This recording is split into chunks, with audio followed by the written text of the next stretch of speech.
Donc, bonjour à nos citoyens qui sont à l'écoute et les gens qui sont présents à la salle. Donc, ça nous fait plaisir aujourd'hui de vous accueillir pour cette assemblée extraordinaire du 22 août 2023. Bienvenue à tous. Je vais y aller avec l'ordre du jour. Ouverture de l'Assemblée par M. le maire. Point 2, revue de l'ordre du jour. Point 3, déclaration de conflit d'intérêts. Point 4, dépôt des états financiers 2022. Point 5, question du public. Point 6, levée de l'Assemblée. Donc, ça me prendra un proposeur pour la revue de l'ordre du jour. Madame Bernard. Je propose que l'ordre du jour soit et est accepté tel que présenté. Merci, Madame Bernard. Donc, point 3, est-ce qu'il y avait des conflits d'intérêts?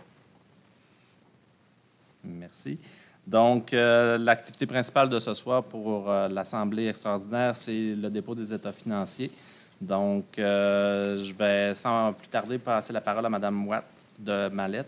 Donc, je ne sais pas si je l'ai bien dit, là, fait que je vais vous faire céder la parole pour la présentation des états financiers. Ah, Hunter. OK. Bon, mais je me suis vraiment... C'est Mme Kathleen Hunter. Excusez-moi, pardon. Je me suis vraiment trompé. Ben.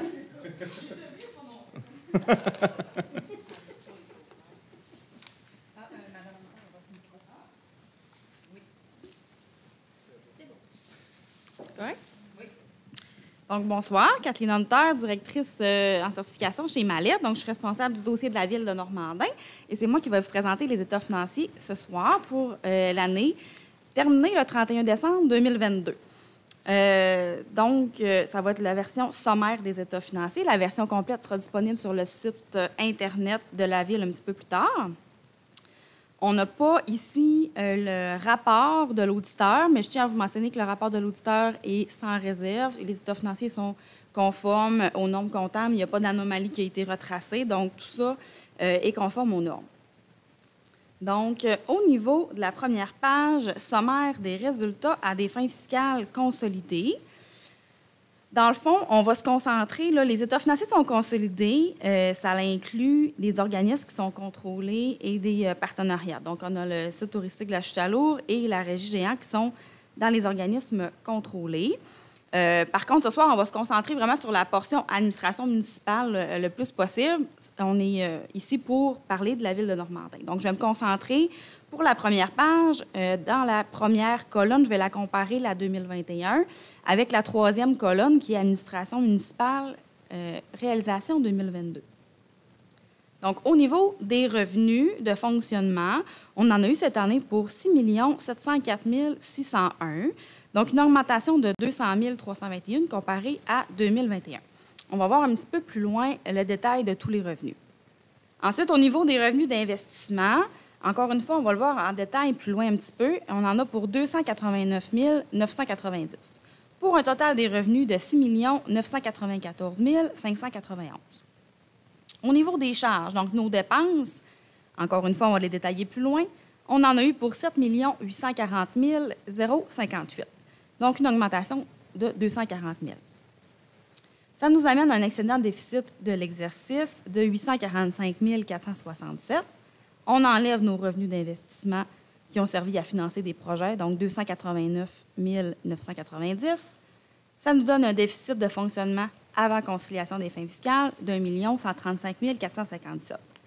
Dans nos éléments de conciliation des fins fiscales, on vient ajouter l'amortissement des immobilisations corporelles, qui est une dépense comptable. Donc, on vient ajouter 1 629 476.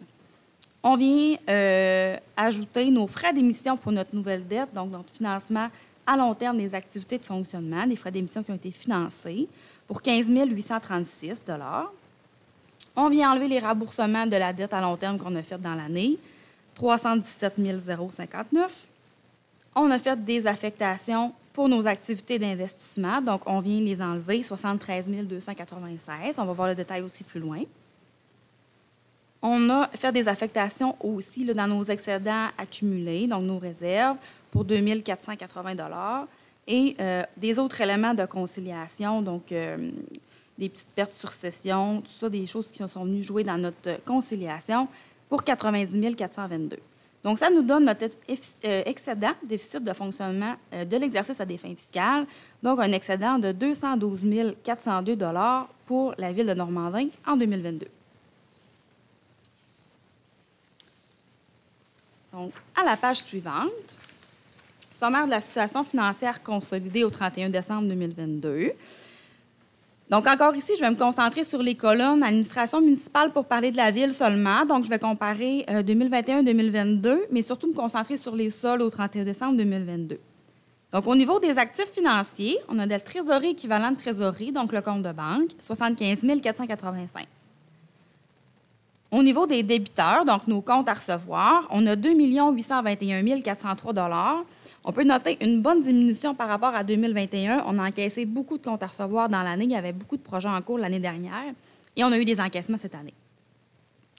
On a encore beaucoup de subventions qui sont en lien avec des projets et aussi des débiteurs qui sont affectés à des dettes qui seront remboursées dans le futur.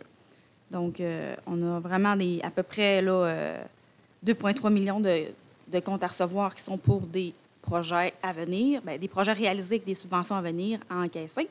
Et on a 531 de comptes à recevoir qui sont directement affectés au remboursement de dettes futures. Dans les autres actifs financiers, 989 821. Ici, on a une bonne augmentation. Il y a des terrains qui ont été vendus en fait en 2023, que vu que la vente était dans l'année suivante, sont reclassés dans les actifs financiers. Fait que plus bas, ils vont avoir diminué. Là, sont augmentés ici dans l'année. Fait qu'on a 270 000 de terrains de plus. Et ça inclut aussi le 989 000, le placement dans la régie de l'aéroport. Donc, lui, il est à 403 804. Il a augmenté de 45 000 dans l'année. Et aussi notre placement dans la régie géant de 199 714. Donc, ça complète nos actifs financiers pour un total de 3 886 711. Au niveau des passifs, donc nos dettes, on a la dette à long terme qui est à 6 686 620. Donc, on remarque qu'elle a augmenté dans l'année. On a eu du nouveau financement qui est venu, qui a été fait, dans le fond, pour des projets réalisés dans le passé. Donc, on a une nouvelle dette de 951 000 $, moins les remboursements qu'on a faits sur nos dettes dans l'année. Donc, ça nous apporte à notre solde qu'on a ici. Au niveau des autres passifs, 1 614 030. Ça inclut beaucoup de choses. Ça inclut des revenus reportés, notamment pour le camping La Chute à l'eau, qui sont déjà encaissés pour l'été 2023, là, parce qu'ils sont au 31 décembre 2022. On avait encore pour 300 000 $ d'emprunt temporaire. Et aussi, ça inclut ce poste autre-là, tous les comptes à payer, les salaires à payer, tous les comptes fournisseurs. Donc, ça inclut beaucoup de postes. Donc, ça nous donne une dette nette au niveau financier de 4 413 939. Au niveau des actifs non financiers maintenant, on a des immobilisations corporelles pour 25 296 064. Donc, on a une baisse de 1,3 million. On a fait des acquisitions pour à peu près 300 000 puis on a amorti pour 1,6. Fait que ça a baissé au net nos immobilisations corporelles.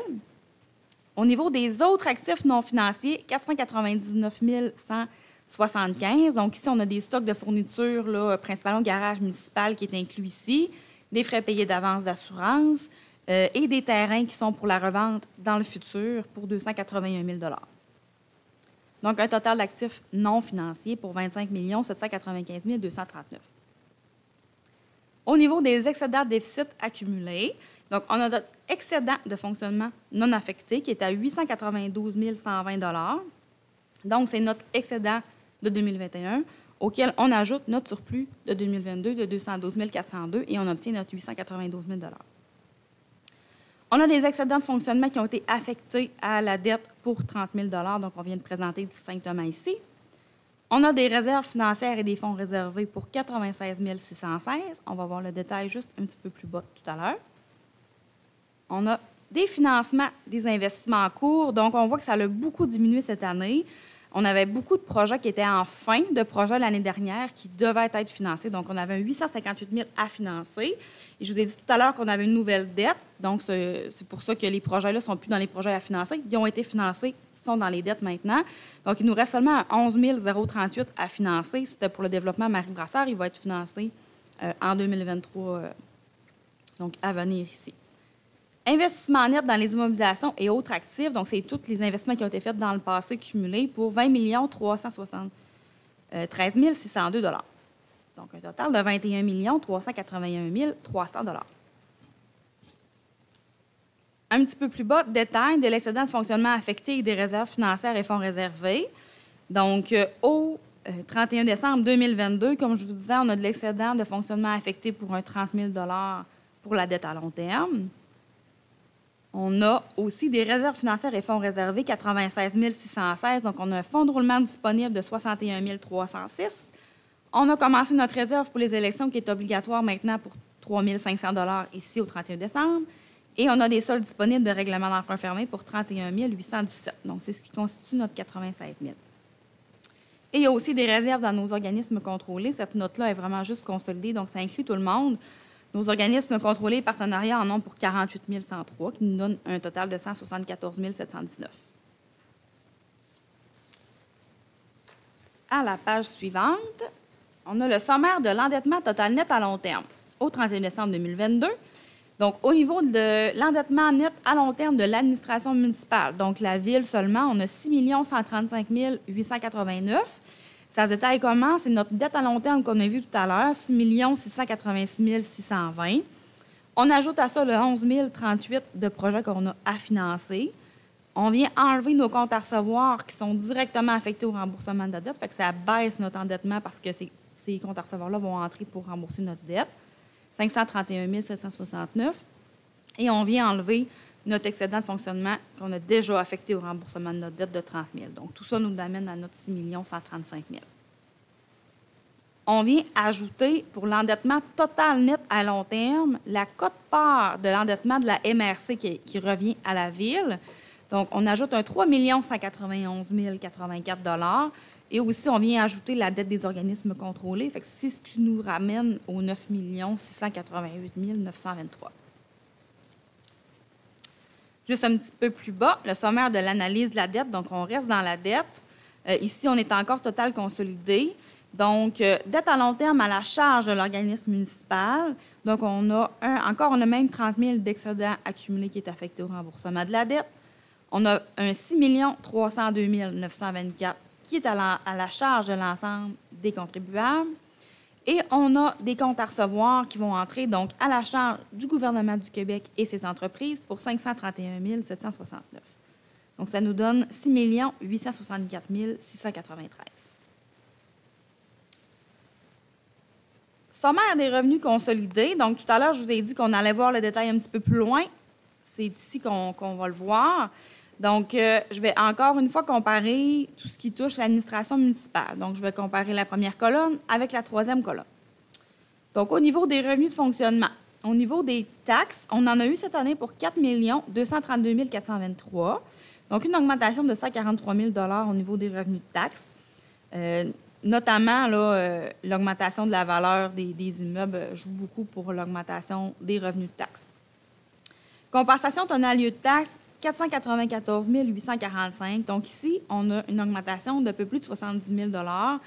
Principalement, c'est une nouvelle méthode de calcul du ministère qui vient impacter toutes les compensations. Donc, ce n'est pas vraiment en lien avec les décisions comme telles du Conseil. C'est vraiment des revenus qui proviennent du gouvernement. Au niveau des revenus de transfert, 768 546. Donc ici, une augmentation de 105 000 $. Encore une fois, là, on a quand même des augmentations au niveau de transferts qui proviennent du gouvernement. Donc, le revenu de péréquation a subi une grosse augmentation, partage de la TVQ aussi. Puis, on a eu diverses subventions aussi au niveau des loisirs. Donc, ça explique l'augmentation au niveau des revenus de transfert. Services rendus, donc 1 029 176. On a une baisse ici de près de 90 000 $. Donc, on avait l'année dernière aussi du prêt de personnel qui avait lieu avec la régie en entendant que la régie géant mette en place ces nouveaux services. Fait que la Ville avait prêté du personnel, puis les revenus que ça générait étaient dans les services rendus ici. Cette année, ça a pris fin. Fait que ça explique principalement la baisse des revenus au niveau des services rendus. Imposition de droits et amendes et pénalités, 95 083 $, donc une petite baisse. Ici, qu'est-ce qu'on a principalement? C'est les droits de mutation qui ont un petit peu baissé cette année. les pénalités et les licences de chiens qui apparaissent ici aussi. Donc, c'est somme toute assez stable comme revenu. Au niveau des autres revenus, donc 84 528, qu'est-ce que ça inclut? Ça inclut des revenus d'intérêt sur placement et les arrérages de taxes. Ça inclut les droits sur les carrières sablières, les cessions de propriété quand il y en a. Donc ici, on a une baisse de 25 043. Il y a eu quand même beaucoup de mouvements. C'est quand même difficile d'expliquer en une explication qu'est-ce qui s'est passé là-dedans. Mais il y a comme une dépense qui s'est ajoutée là-dedans, là, si on peut dire une cession de propriété qui a eu lieu. C'est l'abandon de projets achats touristiques du Chalour, de parcours ludiques et prêts à camper qui a comme causé là, la baisse ici. Ça a comme fait une cession à perte. Parce que le projet a été abandonné. Ils n'ont pas vendu à perte. Donc, ça nous donne 6 704 601 au niveau de l'administration municipale, au niveau des revenus de fonctionnement. Au niveau des revenus d'investissement, on a eu des transferts. Quand on compare, il y a eu beaucoup moins de revenus de transfert par rapport à l'année dernière. L'année dernière, on avait des gros projets en cours. Cette année, c'était plus des fins de projets. Donc, 232 528. Donc, on a eu un petit peu de rénovation au niveau de l'hôtel de ville avec le programme Prabam. On a du MTQ aussi pour la finalisation de centre-ville et de Saint-Cyril qui entre là-dedans aussi. Encore TECQ, le programme TECQ pour Saint-Cyril aussi qui est là-dedans. Et on a une subvention DEC Canada là, pour des modules de jeu chute à lourd et aussi de la MRC. Donc, 232 000. Il y a aussi d'autres petites subventions, mais c'est les principales. Au niveau des autres revenus d'investissement, donc on a 57 462. Là-dedans est inclus notre quote-part des revenus de la Régie de l'aéroport, Aérodrome Lac-Saint-Jean, je crois, le vrai terme. Donc, 45 486 Puis, on a aussi là-dedans des contributions des promoteurs là, quand on a des ventes de terrain qui incluent dans les autres revenus d'investissement. Donc, ça totalise notre 289 990 qu'on voyait tout à l'heure, pour un grand total des revenus de 6 994 591. Au niveau des dépenses, maintenant, les dépenses, on n'est pas capable d'isoler vraiment la ville seule, fait qu'on n'a pas le choix d'analyser le total consolidé, mais parfois, vous allez voir, les variations sont explicables par la régie géant seulement et non pas par la ville comme telle. Donc, au niveau de l'administration générale, on a eu des dépenses pour 1 032 656 $. Donc, on a quand même une augmentation de 46 000 $. Il y a eu des frais dans l'année là, pour des négociations de conventions collectives d'équité salariale qui étaient vraiment spéciales cette année. Donc, ça a augmenté nos frais d'administration. Au niveau de la sécurité publique, la police, on a 233 387. Donc, ici, c'est de la quote-part, ça vient de la Sûreté du Québec, donc ce n'est pas des dépenses purement de la ville. Sécurité incendie, 737 397. Donc, ici, c'est vraiment l'augmentation, l'impact de la régie géant, c'est des dépenses dans la régie. C'est explicable à 100 par ça, ce n'est pas des dépenses purement de la ville. Donc, si on avait eu les chiffres non consolidés pour la ville, ça aurait été stable. C'est vraiment au niveau de la régie géant qu'il y a eu des dépenses de rétro-salarial, tout ça. Donc, là, ça serait explicable en détail dans les états financiers de la régie géant complet. Mais sachez que ce n'est pas une augmentation qui est imputable à la ville de Normandin directement. Au niveau des autres dépenses en sécurité publique, on en a pour 117 143 $. Donc, ici, encore aussi, une petite augmentation. Il y a surtout la présentation là, des licences de chiens. Les frais de fourrière, avant, ils étaient présentés au net. Au niveau des chiens, ça a bougé beaucoup dans les dernières années, la façon de les présenter, puis les exigences aussi. Là, fait qu'il y a une augmentation ici qui est liée à ça. Puis encore une fois, au niveau de la régie géant, il y a quand même des frais qui ont été exceptionnels dans l'année qui expliquent l'augmentation ici. Au niveau des dépenses de transport, on a réseau routier 2 50 446 $. Donc, on a une augmentation de 59 000 $ qui est vraiment explicable par l'augmentation de l'amortissement des immobilisations corporelles. Fait que c'est vraiment pas... Les dépenses ont été vraiment stables. On a le projet de la rue Saint-Cyril, là, et des trottoirs, qui a été beaucoup avancé en 2021, terminé, finalisé en 2022. On a commencé à prendre l'amortissement comptable. Puis l'amortissement comptable, il est réparti selon le type de dépense. Fait qu'ici, ça a un gros impact parce que c'est un projet important au niveau de la dépense de réseau routier. Au niveau du transport collectif, on a 24 834. Donc, ici, c'est notre quote-part pour le transport adapté Maria-Chapdelaine. Donc, une augmentation de 14 730 cette année. Autres dépenses de transport, 19 412. Donc, somme toute assez comparable. C'est quand même beaucoup de dépenses diverses du garage municipal, des pistes cyclables qui se retrouvent dans ce poste-là. Hygiène du milieu, donc eau et égouts, 877 729. Donc, une augmentation de près de plus de 93 000. Donc, on a eu des enjeux au niveau des contaminations d'eau dans l'année. Ça a occasionné des frais. On a quand même aussi une bonne partie de l'explication qui provient de la régie Géant et aussi de l'augmentation du projet de la rue Saint-Cyril. Bien, il est réparti en différents types de dépenses. Il y a une partie qui va dans le réseau routier, puis il y a une partie pour tout ce qui est eau, égouts, tuyaux, tout ça qui est dans hygiène du milieu, donc qui se répercute ici aussi. Au niveau des matières résiduelles, 381 478. Donc, ça, c'est très stable, mais c'est vraiment essentiellement une quote-part qu'on paye. Santé et bien-être, 45 080. Donc, ils ont diverses petites dépenses là-dedans, mais la principale est la part du déficit de l'OMH qui est assumée par la Ville ici. Donc, dans le 45 000, on a 32 960 qui est la part déficit de l'OMH qui est assumée. Donc, c'est quand même une portion importante de la dépense. Au niveau d'aménagement, urbanisme et développement, aménagement, urbanisme et zonage, on a 144 912. Donc, ici, on a une baisse. Impact des services de la régie. Effectivement, la régie a commencé à offrir les services, donc on a eu moins d'employés à l'interne pour faire ça. L'année passée, il y avait eu de la formation aussi là, pour tout le roulement des ressources en urbanisme. Donc, cette année, la dépense a diminué par rapport à ça. Promotion et développement économique, 155 854. Ça, c'est somme toute assez stable. C'est tous les mêmes programmes et dépenses qui roulent d'une année à l'autre.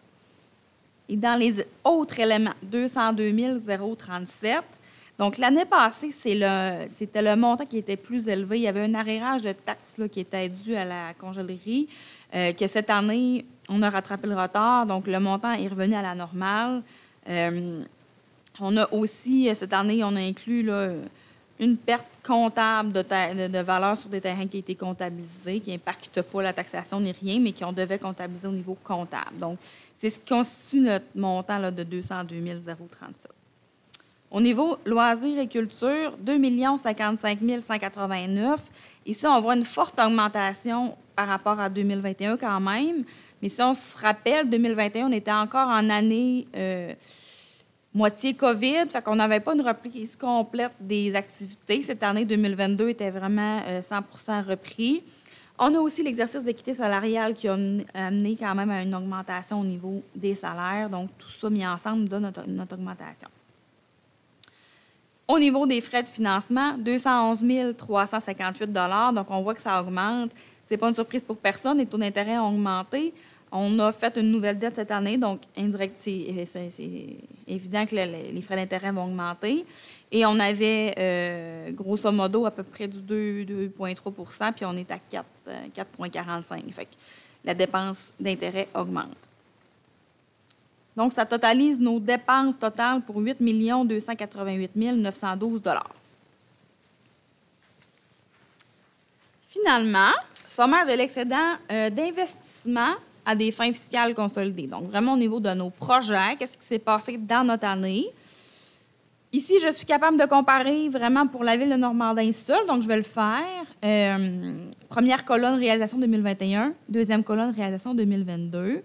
Mais je vais me concentrer plus sur le 2022. Qu'est-ce qui s'est passé dans nos projets?